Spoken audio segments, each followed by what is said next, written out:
Grâce, distinction, élégance. On dirait des pros. Pourtant, en moyenne, ces danseuses n'ont que 15 ans et ce sont encore des élèves.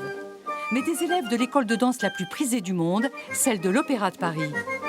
Ce soir-là, c'est leur spectacle annuel qu'elles répètent en public, dans le Saint des Saints, l'Opéra Garnier.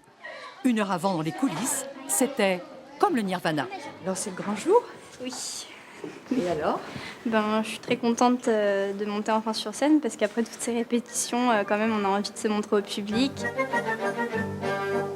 Ce spectacle en forme de gala, tous ses participants, garçons comme filles, s'y sont préparés avec une assurance de vieux routiers de la scène, juste conseillée très discrètement par Elisabeth Platel. J'essaye d'organiser pour qu'elle sache d'abord être autonome dans le maquillage et bien revérifier toutes les couronnes. Donc ça, c'est des choses qu'elles ne savent pas encore faire. Un détail au regard de leur maturité scénique, visible jusque dans leur façon de s'échauffer avant d'entrer en scène.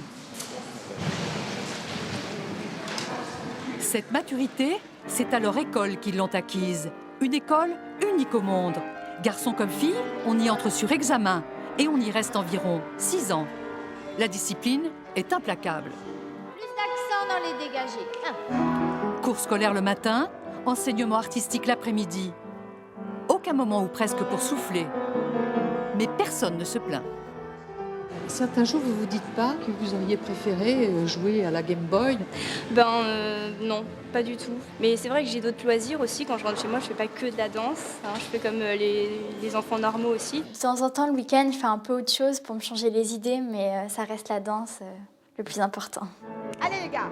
Car le rêve de tous ces élèves est d'intégrer un jour le ballet de l'Opéra de Paris pour y devenir étoile, bien sûr.